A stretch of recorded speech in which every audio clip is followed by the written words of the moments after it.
Comenzamos la sesión 21ª de nuestro curso de Teología Natural dentro del capítulo acerca de los nombres divinos de nuestro lenguaje acerca de Dios. Como siempre, comenzamos en el nombre del Padre, del Hijo y del Espíritu Santo. Amén. Sancta María, sede sapientiae, ora pro nobis. Bien, nos habíamos quedado en la sesión anterior, en la 20ª, estudiando el tema de los nombres divinos. Habíamos visto los nombres que se dicen de Dios propiamente, habíamos indicado el tema de los nombres sinónimos, habíamos comenzado la cuestión de la analogía, como Santo Tomás dice que estos nombres se predican de Dios de una manera análoga. Habíamos visto el artículo quinto de la cuestión 13, que era la que trataba de esto, y debemos seguir avanzando en esa misma cuestión 13 en el artículo sexto, porque el artículo sexto es casi como una extensión del quinto, el que hablaba de la analogía, lo vais a entender perfectamente. El capítulo sexto continúa el anterior, continúa esa pregunta de si estos nombres son análogos, porque una vez que se ha aceptado que los nombres se dicen de Dios y las criaturas de manera análoga, hay que dilucidar si corresponden primero a Dios o primero a las criaturas.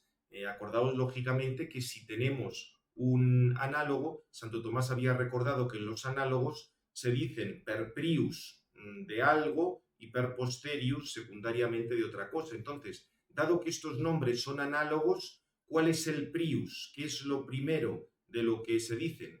Es lo que trata de aquí, es de lo que trata Santo Tomás de precisar en esta cuestión, en este artículo. Aquí otra vez parte, como suele hacer Santo Tomás en el Ser Contra, de argumentaciones de la Sagrada Escritura. No olvidéis que aunque estemos en esta asignatura que es filosófica, estamos exponiendo este texto de Santo Tomás, que es un texto teológico. Por tanto, diríamos, la autoridad tiene que ser la de la Sagrada Escritura. Y ahí San Pablo recuerda que en la carta a los Efesios 3:14, San Pablo dice que toda paternidad procede de Dios, con lo cual el nombre Padre corresponde antes a Dios que a las criaturas. Diríamos, es el argumento de autoridad. Lo que pasa es que en toda la explicación que nos va a dar a lo largo del cuerpo del artículo, ahí ya diríamos el argumento con el que nos encontramos es racional, es filosófico y diríamos es como un sumario, como una profundización en lo que se ha dicho antes. Ante todo, recuerda que estamos hablando de los nombres que se dicen de manera análoga. Acordaos que los nombres de manera análoga se dicen siempre con respecto a uno. Lo que establecía la unidad de los análogos es el respecto, la relación que tenían a ese uno. Acordaos que también había dicho Santo Tomás que dentro de los análogos, lo habíamos visto antes, no es que muchos tengan proporción a un tercero, sino que uno tiene relación a otro. En el tema de lo de sano, no es que exista por ahí una salud como flotando y diversas cosas tienen relación a ella, sino que la salud, en este caso, propiamente estaba en el animal y los otros nombres se llamaban sano, en cuanto que había una relación de tipo causal de una cosa respecto a la salud, y eso hacía que que el término sano lo pudiéramos relacionar a partir de esa comida o de esa orina con el animal. O sea que diríamos uno tiene proporción a otro. Se trata ahora de ver de cuál es el punto de partida de esa proporción. Aquí nos explica Santo Tomás como la ratio. Bueno, y además sí, antes de eso, por tanto, lo que tiene que estar, si tú haces la definición en ese caso de sano, cualquier otra cosa que digas sana de manera análoga, en la definición de esa cosa tiene que estar aquello en lo cual se da propiamente la salud. En el caso del animal es muy claro. Por ejemplo, comida sana, la que produce la salud del animal, con lo cual en la definición de comida sana tiene que estar aquello en lo cual se da propiamente. Por eso se debe poner, ante todo en los nombres que se dicen de manera análoga, se debe decir con respecto a uno que se debe poner en la definición de todos los demás. Es decir, la salud del animal tiene que estar en la definición que tú des de la salud de otros términos. Como la ratio, que el nombre significa, es la definición, el nombre se debe decir per prius, en primer lugar, de aquello que se pone en la definición de los otros. Y per posterius, de manera secundaria de los otros, diríamos que se están definiendo en razón de ese primero, en la medida en que se acercan más o menos a ese primero. Fijaos que si insistimos en lo mismo, por la analogía lo que haces es que estás uniendo toda una serie de nombres con otro en razón de una serie de relaciones que se dan.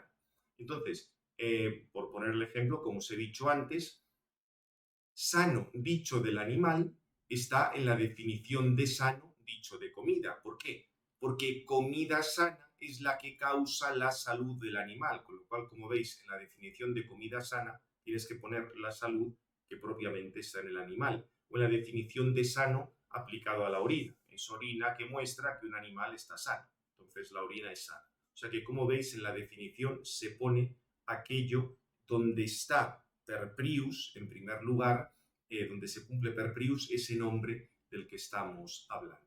Esto en el caso de los nombres dichos análogamente. Santo Tomás ha puesto, no repito, esto insisto, el ejemplo de la orina, pero claramente si hubiera ido a lo que es el ente, lo que es la verdad, lo que son los trascendentales, con mucha más razón, porque ahí Dios es el mismo ser subsistente y aunque realmente, en este caso sí que realmente se da el ser o se da la verdad o se da la bondad en las criaturas, de nuevo tenemos esa participación y per prius se da en Dios.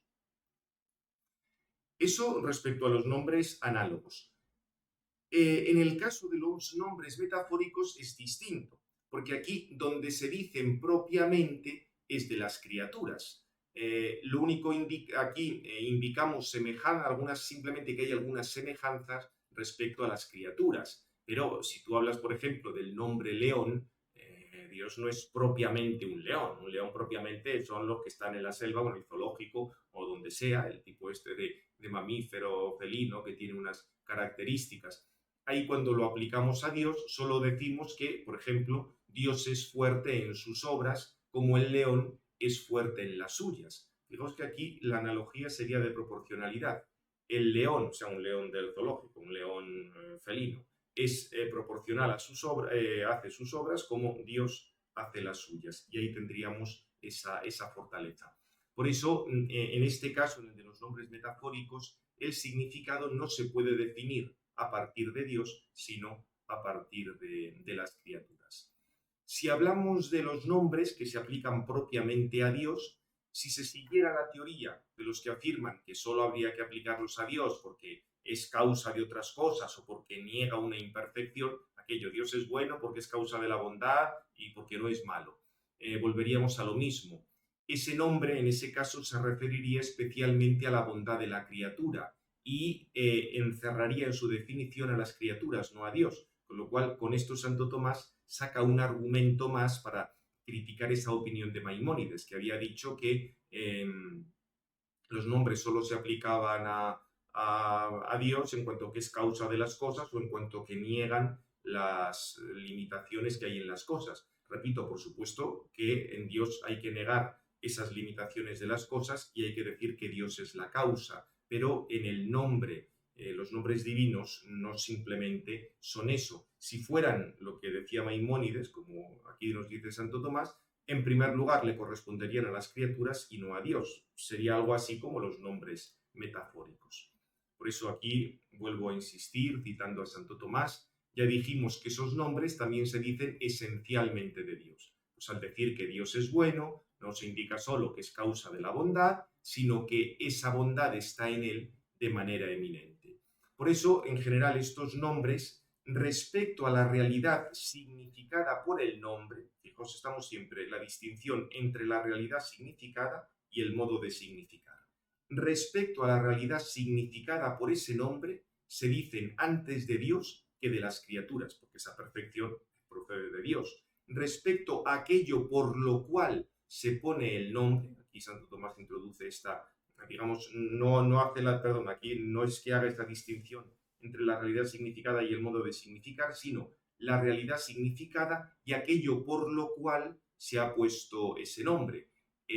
Obviamente depende de las criaturas, porque comenzamos siempre a conocer a partir de las criaturas. Fijaos que en realidad estas dos distinciones están, o sea, lo indico luego, también tienen el modo de significar que corresponde a las criaturas, como ya se ha dicho. Fijaos que en realidad esas dos comparaciones son muy parecidas. Lo que significan y el modo de significar, es decir, tal como los empleamos nosotros, lo que significan y de dónde toman su significado. Su significado ya hemos dicho que lo tienen que tomar de las cosas materiales, porque nosotros comenzamos por los sentidos, pero como nuestro conocimiento siempre tiene que volver continuamente a los sentidos, aquello de donde toman su significado, que es de las cosas sensibles, que luego abstraemos, producimos los conceptos y todo esto, está muy relacionado con el modo que tienen de significar. O sea que, como veis, estas tres cosas, la perfección significada, aquello de donde comenzamos a conocer y el modo de conocer, pues las dos últimas, el modo de conocer y aquello de donde tomamos ese conocimiento, son cosas muy, muy relacionadas. Bien, pues con esto cerramos ya el artículo sexto, que hay algunas, digamos, hay las objeciones y sus respuestas, dice alguna cosa, pero no es que nos añada mucho a lo que ya hemos dicho. Vamos a pasar ahora a un artículo que sí que es muy, muy importante y es el de los nombres divinos y la temporalidad. Porque aquí además Santo Tomás nos va a hablar de distintos tipos de relaciones que son parte razón, partes reales. Aquí, digamos, se van a poder solucionar bastantes problemas que se plantean en este tema de los nombres divinos. La cuestión que tiene que afrontar es cómo entendemos los nombres divinos que se refieren a criaturas y que por tanto conllevan temporalidad. Santo Tomás tiene claro que las criaturas son temporales. Santo Tomás sabe por la fe que el universo ha sido creado en el tiempo, que no ha existido desde siempre. Ya veremos esto de manera exprofeso, de manera explícita en la tercera parte de la asignatura, pero Santo Tomás sabe que el universo no ha existido siempre. Dice que podría pensarse en un universo que hubiera existido siempre, sí, pero el universo que existe de hecho no ha existido siempre. Entonces, si eso es así, parecería que algunos nombres como Señor o como Creador no se podrían decir de Dios desde siempre, pero parece un poco raro, como si Dios adquiriera una cosa nueva. Si Dios no cambia, ¿esto cómo es posible? Si no hay criaturas, no puede haber ni creador ni señorío alguno. Aquí, de nuevo, en este que él cita algún padre de la Iglesia, en este caso a San Agustín, que decía el de Trinitate, claramente que estos nombres le convienen a Dios extempore, le convienen a partir del tiempo. Antes de que hubiera criaturas, no se podría decir que Dios era creador. Tampoco había nadie para decirlo, salvo que Dios se conociera a sí mismo, pero diríamos, él no se hace estos problemas. Para entender la cuestión, Santo Tomás nos va a plantear aquí una división que él establece de las relaciones. Porque claro, al fin y al cabo, la cuestión que tenemos es de qué relación tienen las criaturas con Dios o de qué relación podemos hablar de Dios con las criaturas, etc. Ante todo, Santo Tomás, que ya hemos dicho que no es nominalista, excluye que todas las relaciones sean de razón, porque aparece en las realidades naturales que hay un orden, una habitudo. En latín es curioso porque hay una, digamos, la terminología es más rica. Tenemos el término habitudo. Fijaos, habitudo es una manera de haberse, una manera de disponerse respecto a otro. Diríamos, también tiene el término respectus, una cosa mira a otra. Para traducir esto en castellano nos cuesta un poco más, porque tenemos el término relación que lo empleamos un poco para todo, pero en latín ya veis que hay todas estas, digamos, hay como más riqueza de vocabulario para ir dando una serie de precisiones. En cualquier caso, Santo Tomás tiene claro que no todas las relaciones son de razón, porque de hecho hay un orden de unas criaturas hacia otras. Obviamente con esto, o sea, fijaos que esta es la clave para salir de todos los líos que había montado Hume y que antes habían montado los empiristas, y que a su vez dependía de pretender que todo nuestro conocimiento pues tiene que, tiene que limitarse a lo que es puramente sensible. Entonces, como yo no tengo una sensación de esa relación, no existe esa relación. Claro, pero aquí la pregunta, ya os lo dije, ¿y tú tienes una sensación de que tenga que existir una sensación para todo? Evidentemente no, eso es una cosa que ha planteado el empirista o el nominalista de turno. Entonces, volviendo a la explicación, Santo Tomás establece que hay tres tipos de relaciones según sean sus extremos. Puede darse el caso que los dos extremos son algo de razón, cuando decimos, por ejemplo, que una cosa es igual a sí misma. ¿Qué es lo que sucede ahí? Pues que ahí nuestra razón aprende dos veces una sola cosa y la compara con ella misma. O las relaciones entre el ente y el no ente. Obviamente el no ente no es. Es simplemente una relación de razón que establecemos nosotros. O las relaciones que siguen a un acto de razón, como el género o la especie. Digamos, en las realidades lo que hay es materia y forma, hay animales distintos, hay plantas distintas, hay cosas distintas, pero la estructuración entre géneros y especies es una cosa que ponemos nosotros, o sea, es una intencio. La intencio de género, la intencio de especie, tú abstraes algo, comparas unas cosas con otras, hablas de animalidad, hablas de, digamos, de humanidad, hablas de géneros y de especies, o sea, lo que hay son hombres concretos. Tú dentro del hombre puedes distinguir unas determinadas características y las puedes considerar como un género, pero lo que existe realmente son los individuos y también lo que luego llamará la filosofía analítica los géneros naturales, pero el género natural sería toda la serie de individuos, digamos, de que forman esa especie o ese género, y sobre todo el conjunto de causas que dan lugar a que existan. O sea, tú tienes, no sé, el género natural de las lagartijas, porque tienes todos los millones de lagartijas que hay, que dependen de que haya unas determinadas causas para tener lagartijas, y eso es auténticamente real, o sea, el género natural es algo real. Otra cosa es que tú establezcas el género lógico, el ser lagartija, el ser reptil, el ser mamífero, el ser roca, bien, pero eso, diríamos, estaríamos ahí en esas razones de género y de especie, que eso en cuanto tal sigue a un acto de razón. Esto en el texto que os comenté de Delay, que es muy interesante, esa historia de la filosofía a partir de la semiótica, esto lo llama Mind Dependent Relation, o sea, una relación que depende de la mente, Mind Dependent. Es lo que Santo Tomás llama relaciones de razón. En cambio, puede haber otro tipo de relaciones, cuando ambos extremos son realidades naturales, que Santo Tomás denomina res nature, literalmente cosas de la naturaleza.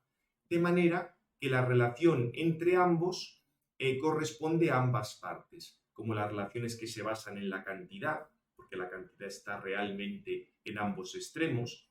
La relación entre una cosa que pesa 1 kilo y otra que pesa 2 kilos es realmente el doble, porque realmente aquí tienes el doble de masa que en el otro lado. O las relaciones que siguen a la acción y la pasión, un padre y un hijo. El hijo ha sido engendrado por ese padre. Ahí tienes una relación que es real. Pero puede darse un tercer caso, que es el que Santo Tomás va a emplear especialmente en este artículo. Solo uno de los dos extremos es una realidad natural y el otro es de razón. Y esto, dice Santo Tomás, es lo que sucede cuando los dos extremos no son del mismo orden. Por ejemplo, el sentido y el conocimiento referido a lo sensible, o el concepto y el conocimiento referido a lo cognoscible. Lo sensible, en cuanto que es una realidad natural, está fuera del orden del ser sensible. Y por eso, en el sentir o en el conocer, hay una relación real en cuanto se ordenan a sentir o conocer tal cosa. Pero en las cosas mismas no hay una relación real hacia el órgano de los sentidos o hacia el conocer, sino solo una según la razón. El caso más claro, si tú miras al cielo y dices el cielo es azul, tú ves el cielo como azul. Tu sentido está en relación con una realidad de la naturaleza, el cielo, por así decir, esta parte de la atmósfera que estás viendo que tiene un color azul. Con lo cual, tu sentido está realmente relacionado con el color azul del cielo. Ahora, el cielo no está relacionado realmente con tu sentido. El cielo seguiría exactamente igual, independientemente de que tú lo veas o dejes de verlo. Aquí, por supuesto, siempre se podría plantear la objeción de que tiene que haber algún tipo de interacción física. Sí, Tiene que llegarte algo de esa atmósfera para que tus ojos, unos fotones o lo que sea, para que tú digas que el cielo es azul. Pero en cuanto al sentido, en cuanto tal, o sea, el conocimiento en cuanto tal, eso no es que lo exterior dependa de tu conocimiento, porque lo exterior seguiría existiendo independientemente de que tú lo conozcas o tú lo dejes de conocer. Diríamos, es cierto que se tiene que producir una interacción física entre ambas cosas. O sea, para que sintamos algo, tiene que haber primero una alteración del sentido. Eso lo sabía Santo Tomás, con lo cual algo del exterior tiene que llegar a nosotros. Pero no es que el conocimiento, en cuanto tal conocimiento, modifique la realidad exterior. Sobre esto se podrían plantear un montón de cosas, más en la mecánica cuántica, en la interpretación de la escuela de Copenhague, que daba una interpretación sobre cómo interfiere el ser conocido con la realidad, pero no entramos ahí. También es una cosa interesante, pero ahí no entramos. Sobre esto, en el libro este de Bastiat, que os he citado alguna vez, el de la física de la información, el conocimiento y libertad de la persona, en el último artículo dice alguna cosa muy interesante sobre esto, pero de momento lo dejamos. O sea, nos quedamos con esto que dice Santo Tomás, que lo conocido, por el hecho de ser conocido, no es que esté en relación real con el cognoscente. Bien. Y este tipo de relaciones son las más importantes para nuestro tema. Santo Tomás pone el ejemplo, recuerda que el mismo Aristóteles las planteaba como relativos, no porque se refieran a otras cosas, sino porque otras cosas se referían a ellas. Por no entrar volver otra vez con el tema del conocimiento, porque además ahí, digamos, algunos podrían tratar de plantear la cosa, pone un ejemplo mucho más sencillo. El ejemplo de estar a la derecha de una columna, cuando ahí se coloca un animal. Tú tienes ahí una columna en la casa, tú agarras a tu gato y lo pones al lado de la columna. Entonces, puedes decir que el animal está a la derecha de la columna, pero evidentemente a la columna le importa un comino donde esté el gato o donde deje de estar el gato. O sea, esa relación donde está realmente es en el animal, no en la columna. Lo que pasa es que como tú has puesto el gato a la derecha, puedes decir que la columna es relativa al gato, no porque la columna sea relativa al gato en sí misma, sino porque el gato es relativa a la columna.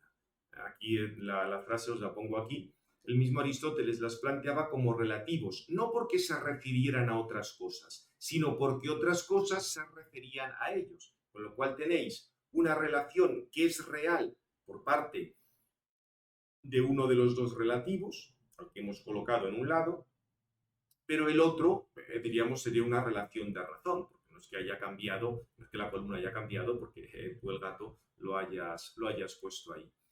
A partir de esto se puede explicar la cuestión de ciertos nombres de Dios que tienen que ver con lo del tiempo. ¿Por qué?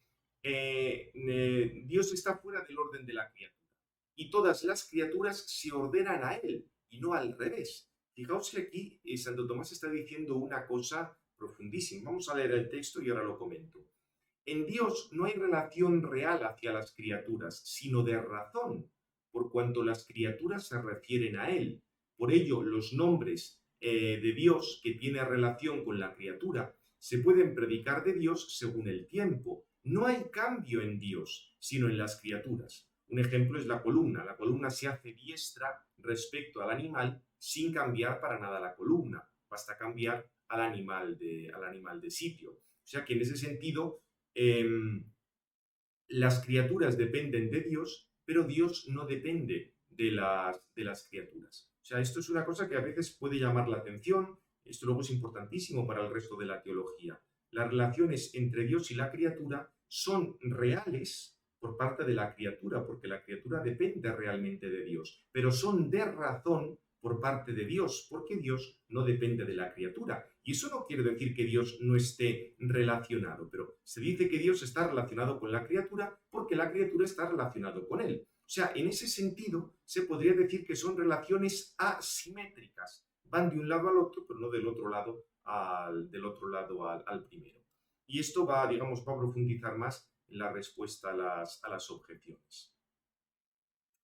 En la respuesta a la primera objeción, profundiza un poco. Recuerda que algunos nombres significan la misma referencia relativa, como Señor, Siervo, Padre, Hijo, serían relativa secundum esse, tienen que ver con el ser, mientras que otros significan cosas a las que siguen las referencias, como movente y movido, cabeza y encabezado, etc. Eso es lo que para Santo Tomás se llaman relativa secundum dici. O sea, atención, fijaos esto, lo relativa secundum esse se están refiriendo a la referencia en sí misma, la misma referencia misma, la misma relación, mientras que otros significan cosas que son lo que sea, digamos cualquier cosa, pero que además se refieren a otra realidad. Esos son los relativos secundum dici, según el ser dicho.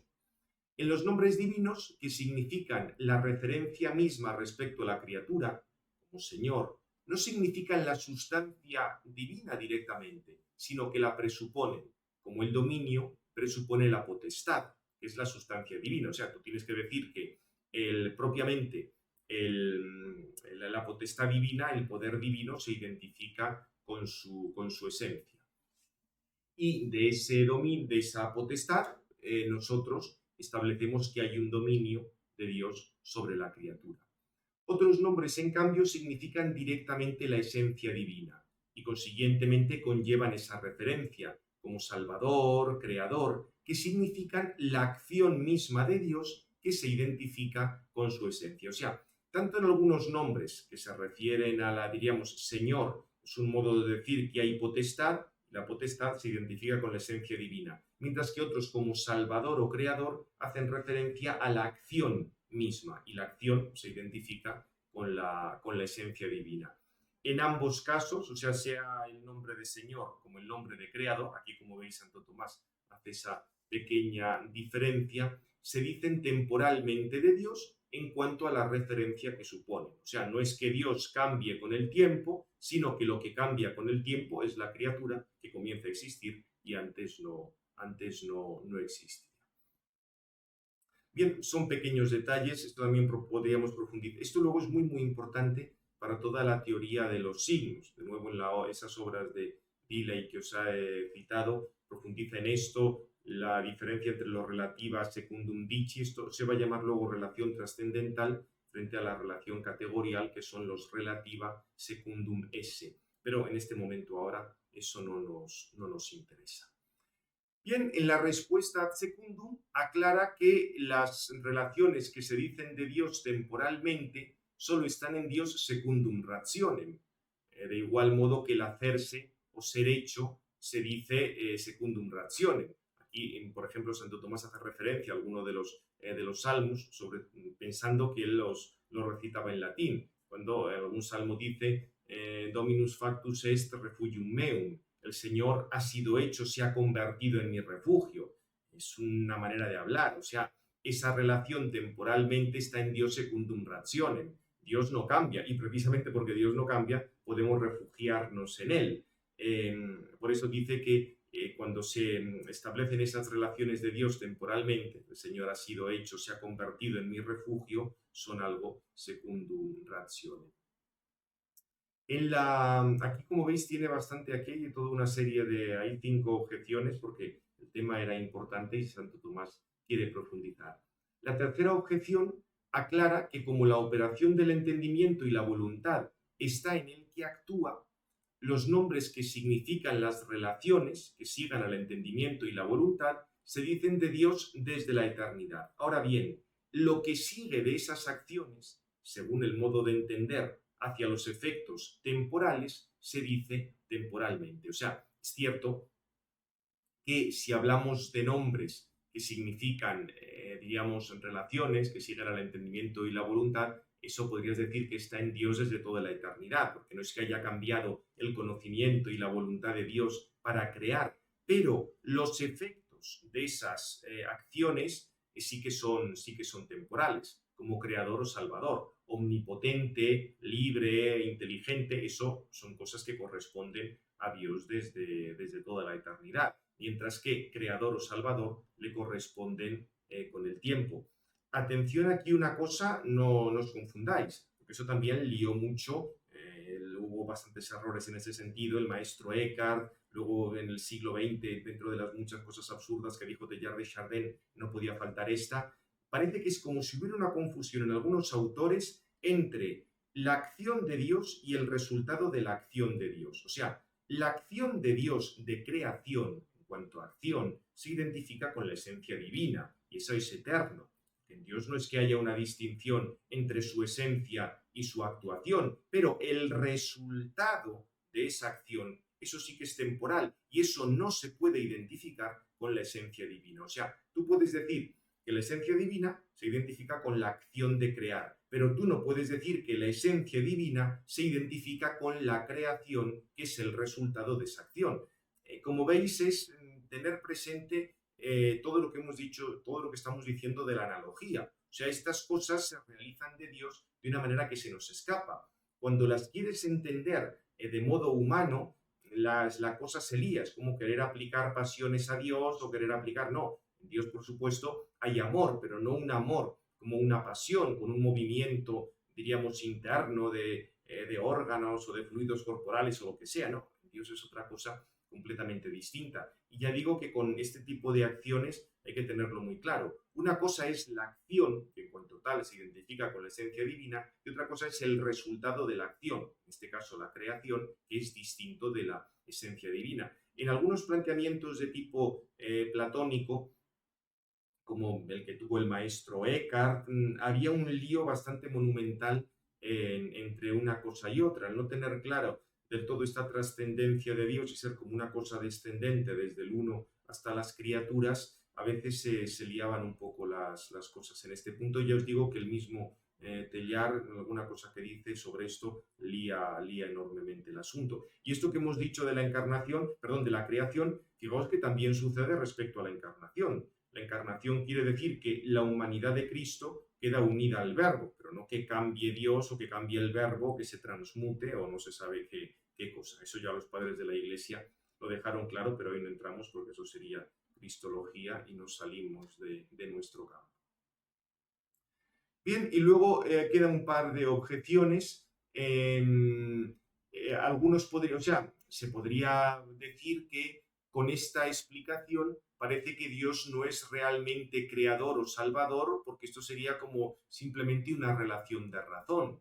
En Dios, hay que decir que en Dios tal relación está secundum rationem, mientras que en la criatura está secundum rem. No hay inconveniente en que Dios sea nombrado por relaciones reales que se dan en las cosas. Parafraseando a Aristóteles, Dios se dice relativamente a la criatura porque la criatura se refiere a él, se refiere a Dios. Dado que Dios se refiere a la criatura por la relación con la que la criatura se refiere a él, y esa relación de subordinación de la criatura hacia Dios es real, es verdadera, Dios no es simplemente Señor secundum rationem, sino que Dios es Señor secundum rem, porque la criatura realmente está sometida a Dios, aunque esa relación por parte de Dios hacia la criatura sea una relación de razón. Diríamos, como veis, es un poco el carácter profundamente misterioso de la participación, de cómo se participa el ser.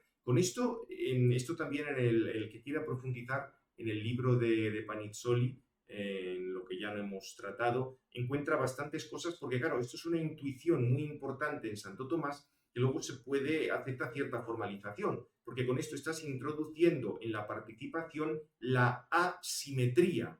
Son relaciones que no van igual de un sitio para otro, sino son relaciones que tienen, por así decir, una única flecha.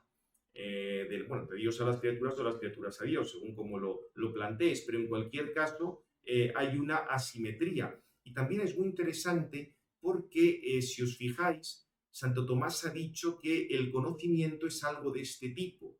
El conocimiento depende de lo conocido, pero lo conocido no depende del cognoscente. Esto va a permitir dar también una serie de explicaciones sobre el conocimiento, formalizar una serie de cosas, o sea que a partir de estos puntos se puede profundizar bastante en la misma, digamos, en diversos intentos de formalizar la participación o formalizar el conocimiento. Esto ya digo en las obras de de la obra de Panizzoli tenéis una serie de desarrollos que puede ser útil para quien quiera profundizar en esto. Bien, pues con esto hemos visto este artículo tan interesante, el séptimo, y vamos a pasar ahora ya al grupo final de artículos de la cuestión 13. Este grupo final de artículos se va a referir ya a los nombres de Dios en particular. Hasta ahora, fijaos, hemos hablado de que hay nombres, podemos aplicar nombres a Dios, cómo significan esos nombres, todo el tema de la analogía de esos nombres. Ahora vamos a ver nombres concretos que aplicamos a Dios. Y en concreto, Santo Tomás se detiene en el nombre Dios, Deus, al que dedica 3 artículos, el 8, el 9 y el 10, y luego al nombre el que es uno de los más adecuados, aunque ya veremos cómo Santo Tomás aquí va a matizar las cosas. Vamos a ver las cosas por orden. En primer lugar, el nombre Dios. En el artículo 8, Santo Tomás explica, aquí de nuevo cita a San Ambrosio, que el nombre Dios es un nombre que indica naturaleza. Es algo que se refiere a la naturaleza divina. Aquí también Santo Tomás nos advierte que no deben despistarnos algunas etimologías del nombre Dios, porque en los nombres, o sea, en general, una cosa es el motivo por el cual se le ha puesto el nombre y otra cosa es lo que significa. Además, en esto Santo Tomás conocía muy bien las etimologías de San Isidoro de Sevilla, en la cual, digamos, recoge lo que para él era el origen de muchos nombres, también da una definición, es un poco como una enciclopedia sencilla de la Edad Media, pero que se difundió muchísimo. También fijaos, este gusto por las etimologías no ha faltado nunca en los filósofos, porque han visto que es como una primera manera de acercarse a la realidad. En concreto los alemanes, son aficionadísimos. Se piensan que porque en alemán un nombre venga de no sé qué cosa, ya con eso han descubierto la esencia en cuestión, cuando a veces, como dice aquí Santo Tomás, la etimología puede venir de cualquier cosa, pero no te está indicando la esencia del asunto. Dice que como conocemos la sustancia siempre a partir de alguna operación o a partir de algún accidente o a partir de alguna propiedad, por eso se pone el nombre. Y aquí hace la referencia. Para algunos, lápiz, piedra, venía del edere pedem, la piedra, o sea, de algo que daña al pie. Claro, si tú vas caminando, hay una piedra, no la ves y te das un trastazo contra la piedra, el pie queda dañado y te fastidia bastante. Porque dice que lo más conocido es la acción por la que el pie se daña por las piedras. Pensar cuando había poco calzado o malo, pues tú caminas sobre piedras y eso te fastidia el pie. Entonces dice, según San Isidoro, pues piedra vendría de que daña el pie, pero eso simplemente es lo más conocido. No es que la esencia de la piedra sea dañar nuestros pies, no es que, digamos, el objetivo de la piedra o en lo que consiste la piedra es en un dañapiés. Sí, daña los pies, pero la piedra es algo más. O sea, con eso no llegamos a la sustancia misma del asunto. Ahora, una vez que ya hemos puesto este nombre, el nombre puede servirnos para indicar la sustancia misma. El término deitas, y aquí hace referencia a Dionisio en griego, se relacionaba con un verbo thein que tiene que ver con la visión. Y decían, por tanto, que como Dios ve con su providencia, le corresponde el verbo ver, y a partir de ahí se ponía el término theos o theotes, divinidad. Digamos, era un poco como a partir de una determinada acción. Aquí Santo Tomás explica que a partir de esa operación se ha tomado el nombre para significar la naturaleza divina, pero que propiamente el nombre Dios, el nombre Deus, se está refiriendo no a una acción, sino a la misma naturaleza divina.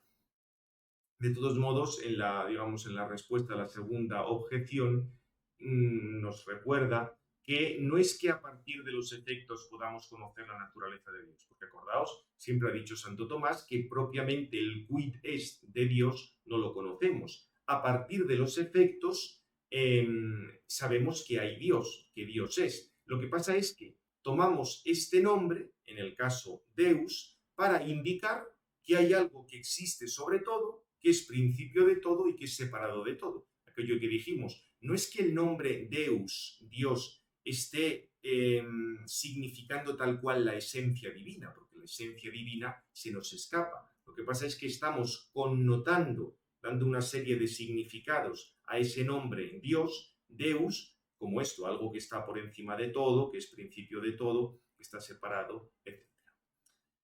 Bien, pues con esto terminamos ya esta sesión acerca de los nombres divinos y continuaremos viendo con este nombre Dios y con otros nombres en la siguiente sesión. Gloria al Padre, al Hijo y al Espíritu Santo, como era en el principio, ahora y siempre, por los siglos de los siglos. Amén. Sagrado corazón de Jesús, en vos confío, en nombre del Padre, del Hijo y del Espíritu Santo.